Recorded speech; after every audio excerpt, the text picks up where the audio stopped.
Silakan duduk. Shalom. Tentu hati Tuhan amat senang melihat saudara setia beribadah pagi hari ini. Tiba saatnya kita akan menerima firman Tuhan. Firman Tuhan pagi hari ini akan saya beri judul Selagi di Tengah Jalan. Selagi di Tengah Jalan. Mari kita akan buka dalam Injil Lukas pasal yang ke-12.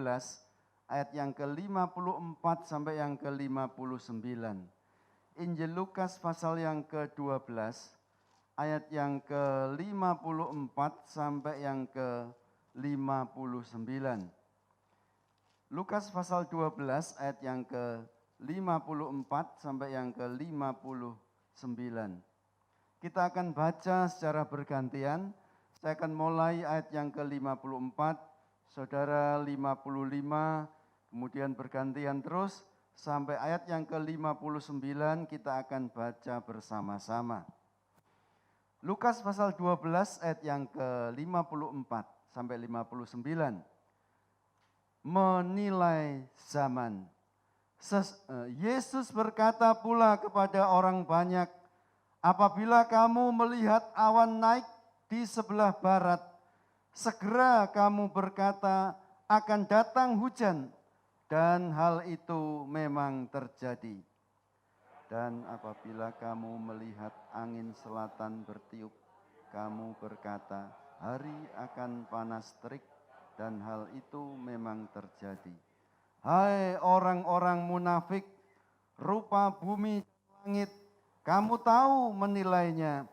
Mengapakah kamu tidak dapat menilai zaman ini? Dan mengapakah engkau juga tidak memutuskan sendiri apa yang benar?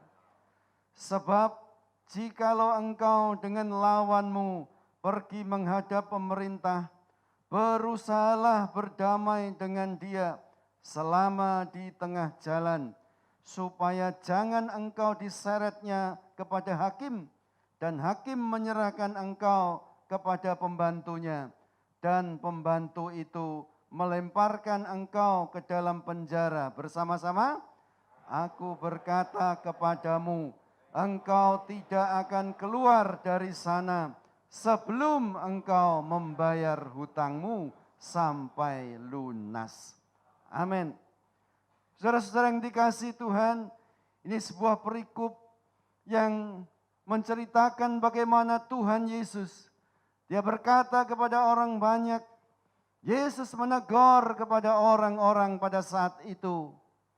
Ketika awan ada di sebelah barat, maka engkau bisa berkata sebentar lagi hujan.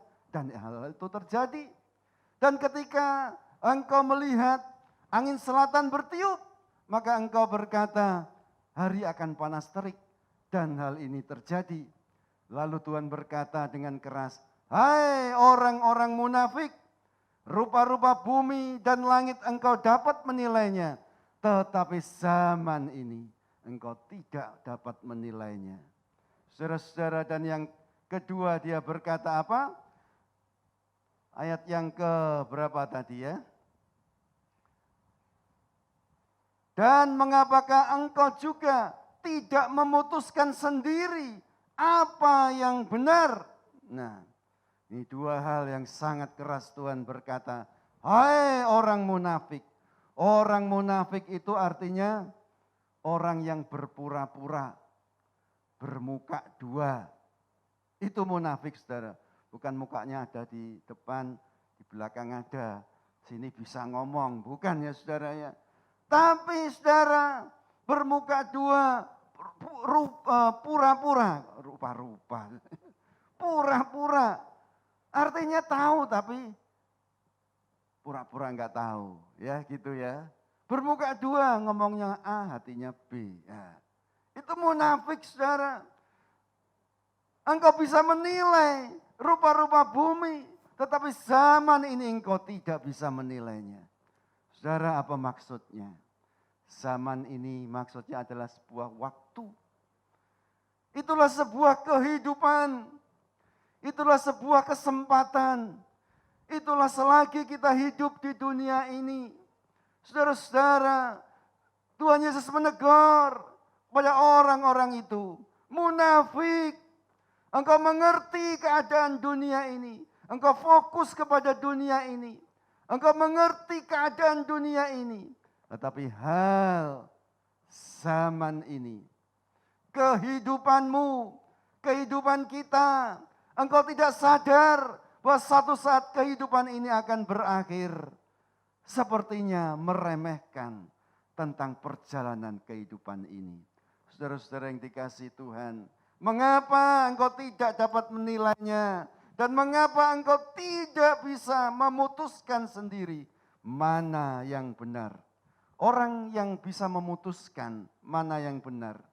Pertama, kalau dia mengerti kebenaran. Dia mengerti mana yang benar, mana yang tidak benar. Maka dia dengan cepat akan bisa mengatakan, aku pilih yang ini. Ini benar, ini salah. Aku melakukan yang ini yang benar, ini salah. Tetapi yang kedua, saudara, orang yang bisa memutuskan kalau ia sudah dewasa. Anak-anak tidak bisa memutuskan sendiri. Dia perlu bantuan orang tua, dia perlu bantuan orang lain. Karena dia masih kecil, tidak berani memutuskan. Sebab itu saudara, pagi hari ini, mari teguran ini juga berlaku bagi kita. Engkau tidak bisa menilai zaman ini. Sedangkan secara duniawi engkau pinter sekali. Oh, ini yang betul, yang punya peluang adalah bisnis ini. Oh, kalau ini aku harus melakukan demikian. Tetapi soal masa depan kehidupan kita, seolah-olah kita tidak sadar. Atau melupakan, tahu bahwa satu kali kelak manusia akan mati. Kita, saudara dan saya akan mati. Karena firman Tuhan berkata kehidupan manusia ini seperti uap. Sebentar saja kelihatan, lalu lenyap. Sebentar, tidak lama saudara. Dan kita juga tahu bahwa suatu waktu kehidupan ini akan berakhir. Sebuah perjalanan itu akan berakhir. Tetapi selagi di tengah jalan, apa yang kita sudah lakukan untuk Tuhan, apa kita sudah memutuskan sesuatu sesuai dengan kebenaran? Ini adalah sebuah pertanyaan. Kalau kita tidak bisa memutuskan mana yang benar, mana yang tidak benar. Saudara, Tuhan dengan keras menegur engkau orang-orang munafik. Saudara-saudara yang dikasihi Tuhan, waktu ini terbatas. Waktu ini terbatas. Perjalanan hidup ini akan segera berakhir. Cuma pertanyaannya kapan akan berakhir? Tidak ada seorang pun yang tahu. Hanya Tuhan yang tahu. Saya tidak tahu. Saudara saya yakin juga tidak tahu. Kalau ada orang berkata, Pak Pendeta, mungkin bertanya kepada saya, kapan ya perjalanan saya ini akan berakhir? Loh, ya enggak tahu, mana tahu. 2 tahun lagi tah, ya enggak tahu. Besok tah, siapa yang tahu? Uap itu kelihatan. Saudara kalau nggodok air, ya, diceret, akan keluar uap. Ya saudara ya, kalau dikasih minyak putih, disedot, nah katanya obat. Tapi perhatikan, uap itu hilang. Itulah kehidupan kita. Sebentar saja, ya. Nah saudara, bukan hanya itu, manusia akan ada penghakiman setelah kematian. Akan ada penghakiman, artinya hitung-hitungan sama Tuhan. Untuk menentukan pertama upah kita. Yang kedua menentukan hukuman. Hukumannya tidak sama kalau di luar Tuhan. Yang di dalam Tuhan upahnya juga tidak sama. Masing-masing sesuai dengan porsi. Artinya sesuai dengan apa yang sudah kita lakukan. Untuk kebenaran, untuk firman Tuhan. Untuk Tuhan. Ibrani pasal 9 ayat yang ke-27. Ibrani pasal yang ke-9 ayat yang ke-27. Ya silakan ditayangkan. Ibrani pasal yang ke-9 ayat yang ke-27. Dan sama seperti manusia ditetapkan untuk mati hanya satu kali saja dan sesudah itu dihakimi. Jadi saudara, inilah sebuah kebenaran. Orang seringkali melupakan dalam perjalanan hidup ini, melupakan akan hal yang satu ini. Kita tidak bisa memutuskan, aku harus berjalan ke arah yang ini atau yang ke sini. Jalannya sempit atau jalan yang lebar. Aku pengen yang bebas atau yang ada petunjuknya, ada batas-batasnya. Orang seringkali tidak sadar. Sek suwe, sek nom, mumpung. Itu bahasa-bahasa. Daerah abu-abu itu seperti itu. Kapan lagi? Ini kesempatan ini. Gak popo. Kan cuma ganti KTP agama aja kok. Yang penting hatiku. Kan banyak ya terjadi demikian. Saudara-saudara tidak bisa memutuskan sendiri mana yang benar, mana yang salah. Saudara-saudara, mari kita bergantung kepada Tuhan. Jangan bergantung kepada manusia. Lagi kepada hamba Tuhan. Terbatas. Suatu saat kita harus memutuskan sendiri. Enggak bisa manggil pendeta, Pak Pendeta bantu doa ya ini. Tidak ada kesempatan untuk itu. Sebab itu saudara saya inginkan kita semua boleh bertumbuh. Bertumbuh dalam kebenaran. Mengerti firman Tuhan. Kita sendiri bisa memutuskan. Enggak perlu bantuan Pak Pendeta, siapapun. Karena ada Roh Kudus yang memberikan hikmat itu. Mengapa kita tidak minta bergantung kepada Dia. Sehingga kita sendiri bisa mantap. Ya. Gak mau. Gak ono sing ngeruh sekali ya. Enggak. Saudara, masa ada orang yang mau selingkuh. Tanya sama Pak Pendeta. Pak Pendeta, cantik Pak Pendeta. Boleh ya selingkuh? Gak ada saudara. Tapi nek akibat bantu doa. Ini kan begitu ya saudara ya.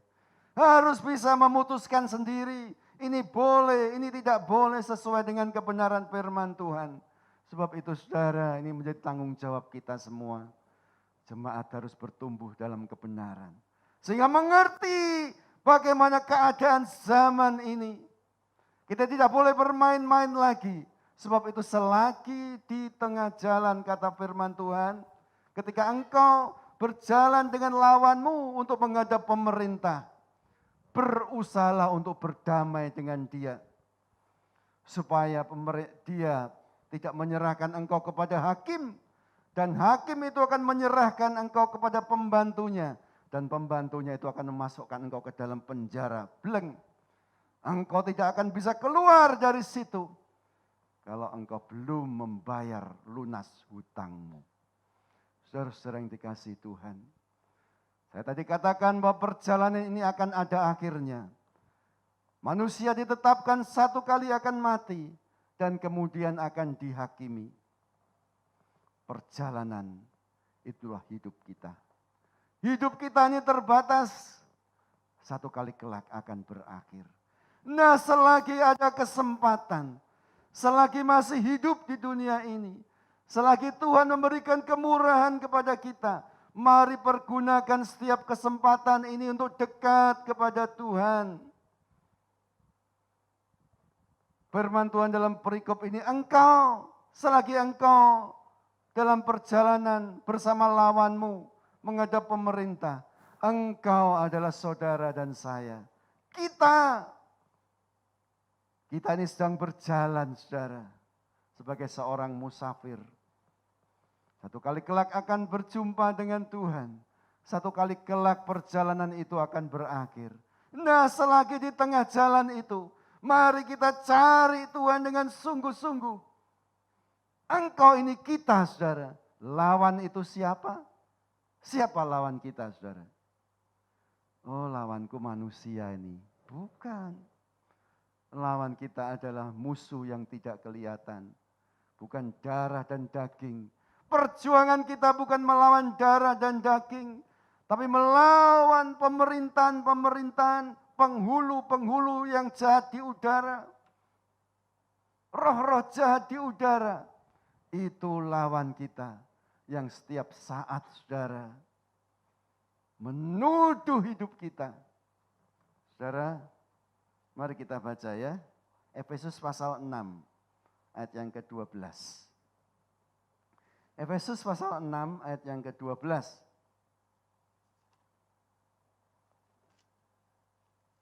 Efesus pasal 6 ayat yang ke-12. Ya.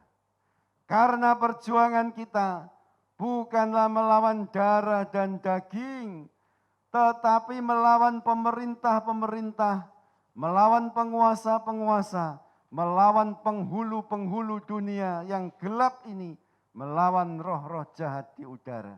Ini loh saudara, lawan kita yang sebenarnya. Bukan tetangga kita, mertua kita, suami istri kita, bukan. Iblis itu saudara, itu lawan kita. Iblis itu si penuduh. Dia ingin mencuri, membunuh, dan membinasakan. Tetapi aku datang, kata firman Tuhan. Yesus datang untuk memberikan kehidupan, kehidupan yang berkelimpahan. Nah, seringkali yang kita perhatikan adalah Yesus memberi kehidupan, kehidupan yang melimpah.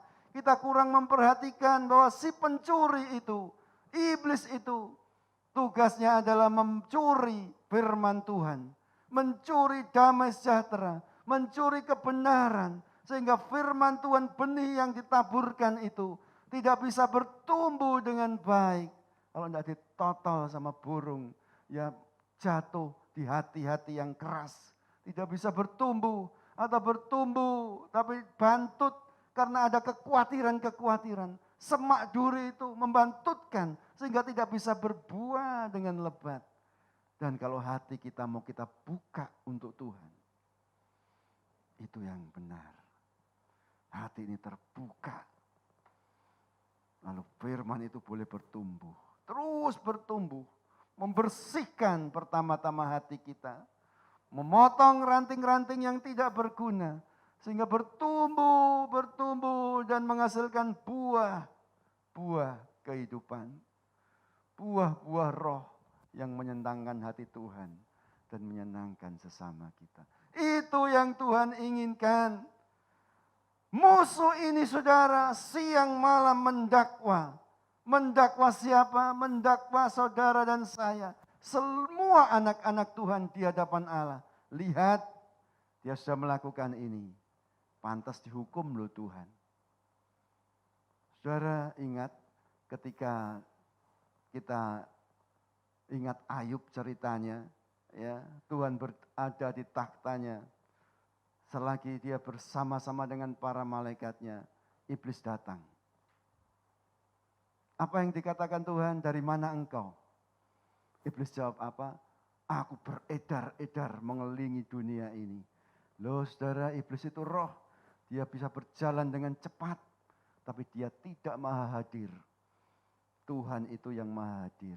Dia ada di sana, dia ada di sini. Iblis tidak bisa, tapi bisa berjalan dengan cepat. Dari mana beredar-edar mengelilingi dunia? Lalu Tuhan berkata, engkau lihat hambaku Ayub, orang yang saleh, jujur, melakukan kebaikan, menjauhi kejahatan. Lalu iblis berkata, oh iya, tidak percuma dia setia kepada Tuhan. Tuhan lindungi kok. Coba pagar itu diangkat. Lalu Tuhan berkata, silahkan, tapi jangan jamah tubuhnya. Semuanya habis dalam satu hari. Ya, harta, anak-anaknya semua habis.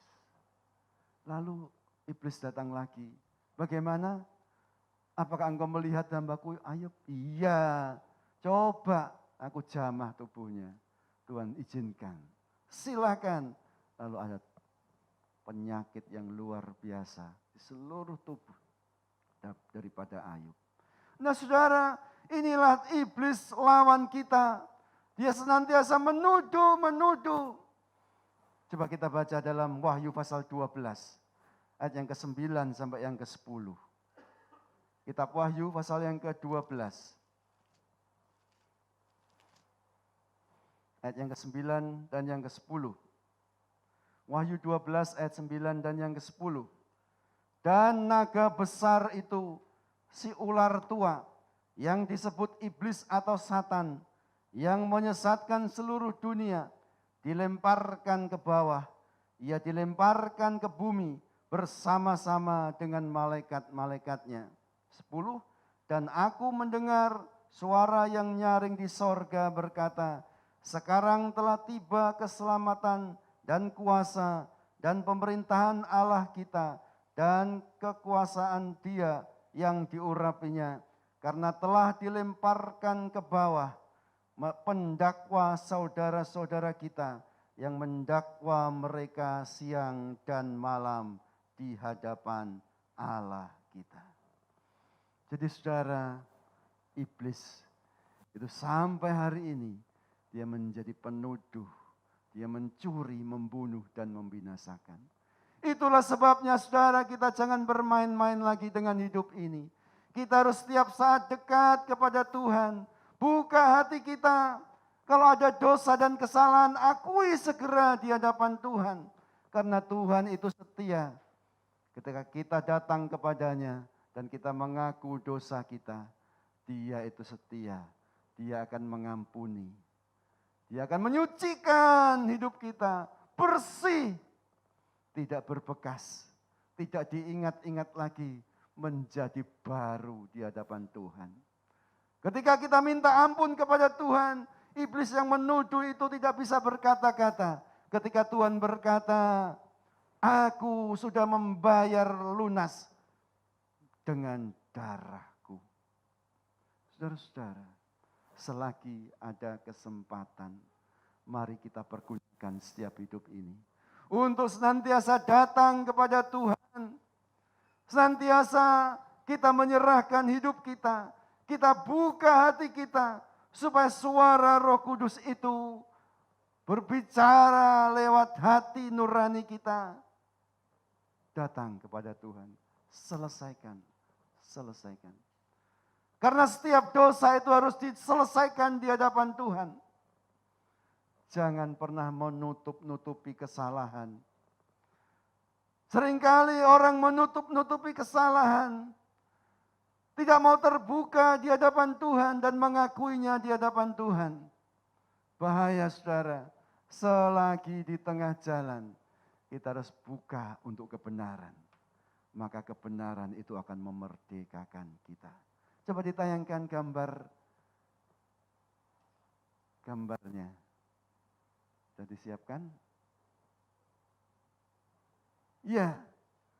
Saudara-saudara, setiap kali iblis itu menjerumuskan kita untuk kita masuk ke dalam dosa, kita diikat, saudara. Karena dosa itu mengikat.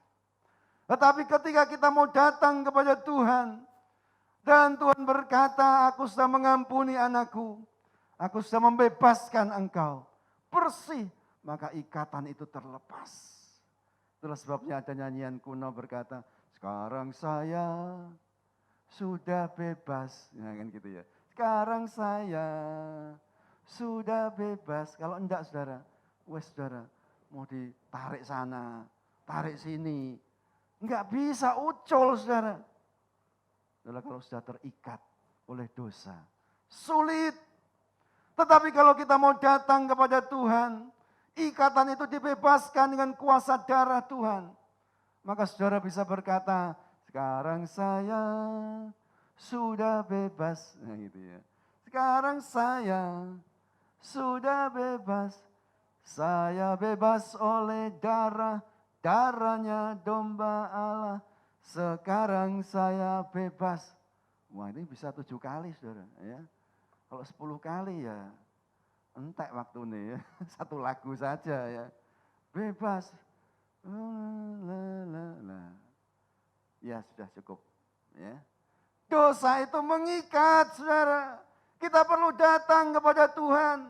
Sebab itu Tuhan berkata, engkau munafik, rupa-rupa bumi dan langit engkau tahu, tetapi engkau tidak bisa membedakan, mengetahui keadaan zaman ini. Zaman ini saudara, keadaan serba sulit. Dosa itu semakin besar. Orang bisa terang-terangan berdosa. Kasih itu sepertinya tidak ada. Orang tidak lagi saling mengasihi. Tetapi kalau kita mau datang kepada Tuhan, kasih itu memasuk dalam hati kita dan memerdekakan kita. Segala duka cita, segala kesusahan, itu bisa dihapuskan oleh kasih Tuhan. Segala kebencian, itu bisa dihancurkan kalau kasih Tuhan itu ada dalam hidup kita. Mengalir, membersihkan. Gak gampang memang, tetapi aliran-aliran air kehidupan itu akan membersihkan. Sehingga kotoran-kotoran itu tanpa kita sadari, hilang. Kebencian diganti dengan kasih Tuhan. Duka cita, kesusahan tiba-tiba berganti dengan sukacita. Kita bisa menyanyi meskipun tidak hafal lagunya. Hanya haleluya, haleluya. Haleluya, haleluya, haleluya. Nah, itu saudara ya, enggak apa-apa. Karena haleluya itu puji Tuhan. Ya. Jadi saudara kalau ada lagu baru, enggak ingat kata-katanya ya di rumah, tapi ingat liriknya. Enak ini ya. Enggak apa-apa nyanyi aja. Atau la la la la la la la la. Nah, enggak apa-apa saudara ya. Tuhan tahu hati kita. Dia ingin kita senantiasa bersuka cita di hadapannya. Dia ingin membebaskan kita dari segala belenggu dan ikatan dosa. Itulah sebabnya Tuhan berkata, selagi engkau di tengah jalan. Karena waktu di tengah jalan ini tidak lama. Selagi kesempatan masih ada. Selagi masih ada waktu.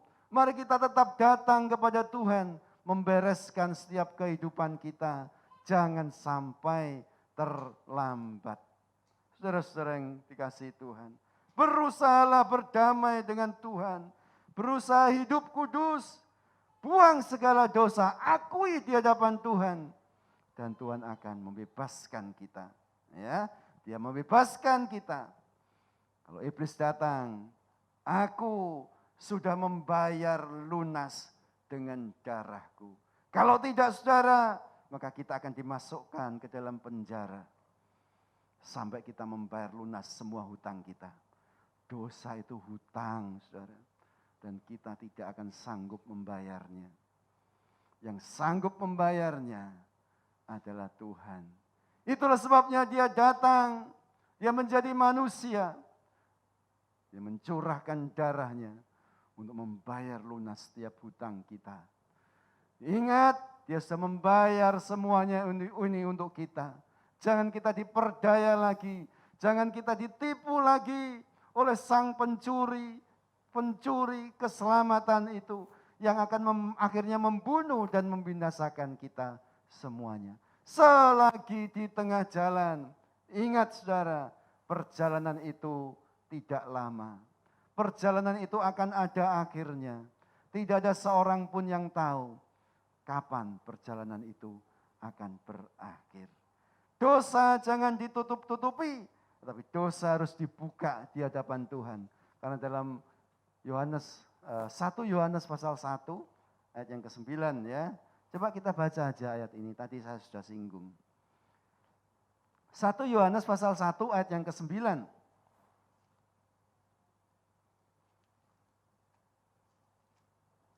Ya, jika kita mengaku dosa kita, maka Ia adalah setia dan adil, sehingga Ia akan mengampuni segala dosa kita dan menyucikan kita dari segala kejahatan. Nah saudara, tapi hati-hati ya, ada dosa yang tidak bisa diampuni. Nanti minggu depan jam kedua saya akan bahas masalah ini. Ya. Loh kok bisa? Katanya semua dosa diampuni, tapi ada satu yang tidak bisa diampuni. Apa itu? Dan bagaimana bisa bekerja? Bagaimana kita bisa luput?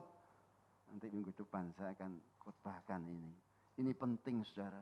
Supaya apa? Supaya di tengah jalan, selagi di tengah jalan ini, kita jangan bermain-main dengan hidup ini.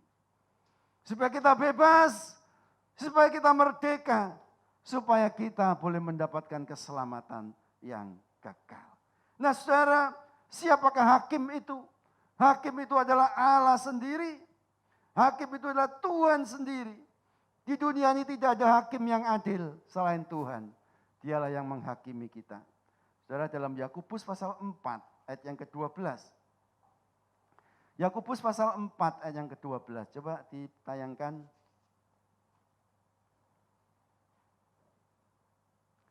Yakobus 4 ayat 12. Ya. Hanya ada satu pembuat hukum dan hakim, yaitu Dia yang berkuasa menyelamatkan dan membinasakan. Tetapi siapakah engkau sehingga engkau mau menghakimi sesamamu manusia? Nah, yang jadi hakim yang adil itu nanti Tuhan. Ya, Tuhan sendiri yang membela hidup kita. Saudara-saudara, tadi kita baca dalam Wahyu pasal 12. Iblis itu menuduh siang dan malam. Tetapi saat itu dia sudah dijatuhkan ke bumi. Dia mengejar, kalau kita baca ya ayat sebelumnya dan sesudahnya. Terjadi peperangan yang besar di sorga. Mikael, penghulu pasukan Tuhan itu, mengalahkan iblis bersama dengan malaikatnya. Karena sepertiga dari malaikat itu jatuh. Lalu dilemparkan ke bumi. Ketika dia sadar waktunya sudah singkat, dia mengejar perempuan itu. Perempuan itu lambang dari gereja. Tapi Tuhan ya menyingkirkan perempuan ini dengan memberikan sayap burung nasar. Dengan kekuatan sayap burung nasar itu terbang dan menyingkir di padang gurun selama 1 masa, 2 masa, dan setengah masa. Itu Tuhan kita yang membela hidup kita. Sehingga pada saat kesusahan yang besar itu, gereja Tuhan yang sungguh-sungguh, saudara dan saya, akan mendapatkan sayap burung nasar. Akan terbang dengan secepat kilat.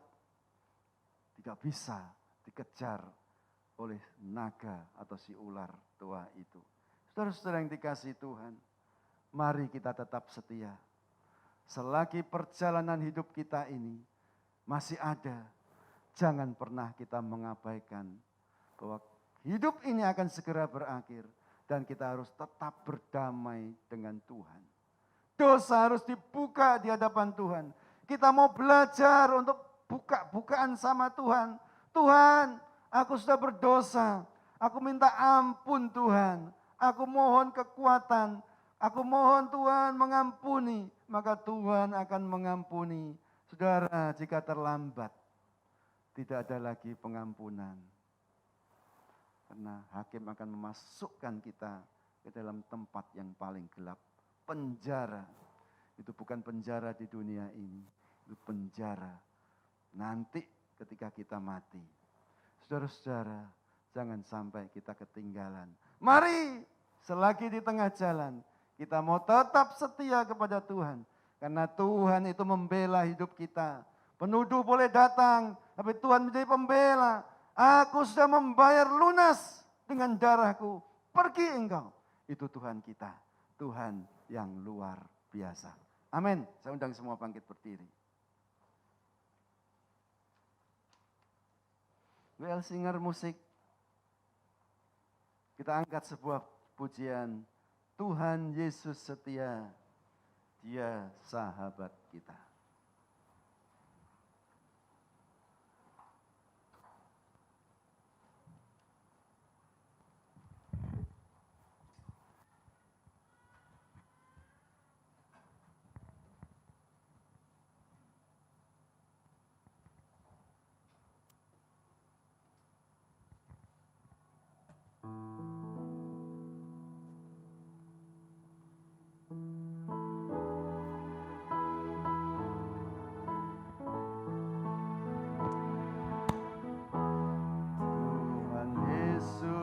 setia,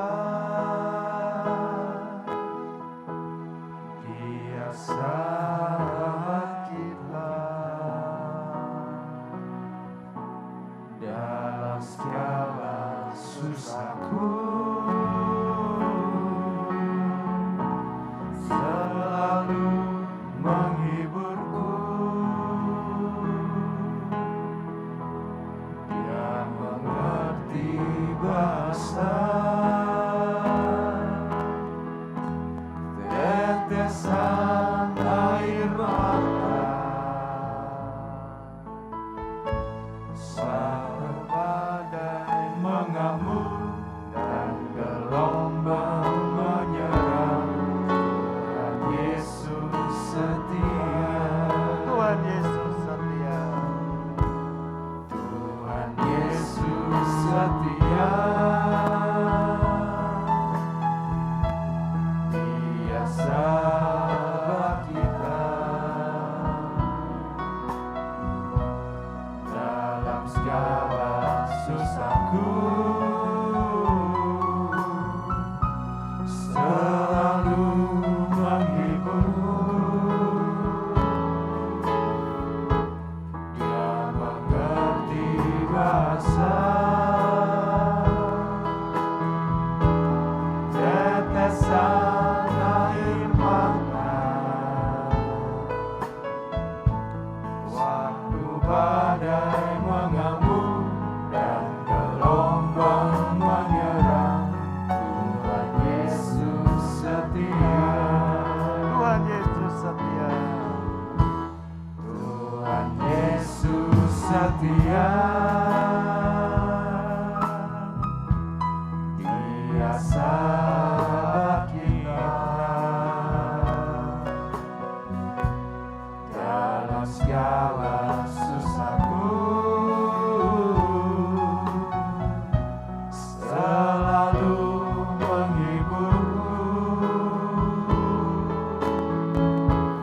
Dia mengerti bahasa tetesan air mata, waktu badai mengamuk dan gelombang menyerang, Tuhan Yesus setia. Waktu badai mengamuk, waktu badai mengamuk dan gelombang menyerang, Tuhan Yesus setia. Waktu badai mengamuk, waktu badai mengamuk dan gelombang menyerang, Tuhan Yesus setia. Mari kita sembah Dia. Haleluya, haleluya.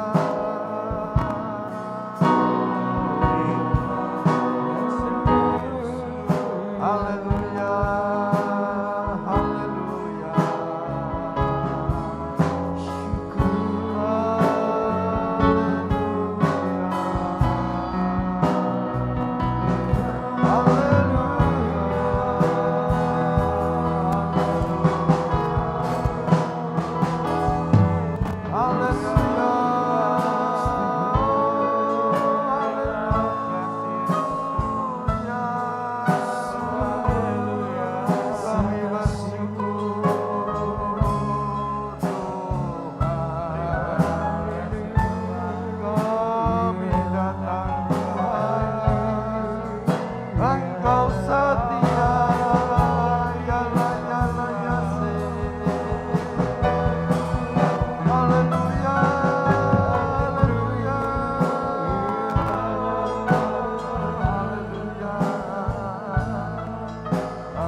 haleluya.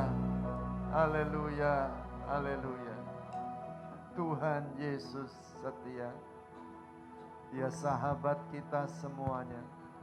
Kami bersyukur ya Tuhan, kami manusia yang tidak layak, tetapi Tuhan melayakkan kami. Tuhan membersihkan segala dosa kami. Tuhan menebus dan membayar lunas dengan darah Tuhan. Sekarang kami menjadi milik Tuhan. Kami mau berhati-hati dengan hidup ini Tuhan, supaya kami jangan diikat lagi oleh dosa. Tuhan mampukan kami untuk terus berjalan dalam kebenaran. Tetapi kalau kami mungkin sudah jatuh ya Tuhan, kami mau datang dan membuka hati kami. Dan kami percaya Engkau setia. Engkau memulihkan kembali hidup kami. Dan Engkau memperbarui menjadi baru di hadapan Tuhan. Terima kasih Tuhan, kesempatan masih ada. Kami mau melakukan yang terbaik untuk Tuhan.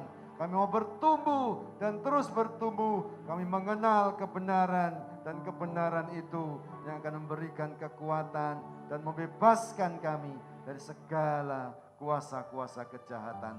Terima kasih Tuhan, kami percaya semuanya diberkati oleh Tuhan. Dalam nama Tuhan Yesus kami berdoa dan mengucap syukur. Haleluya. Amin. Silakan duduk, saya kembalikan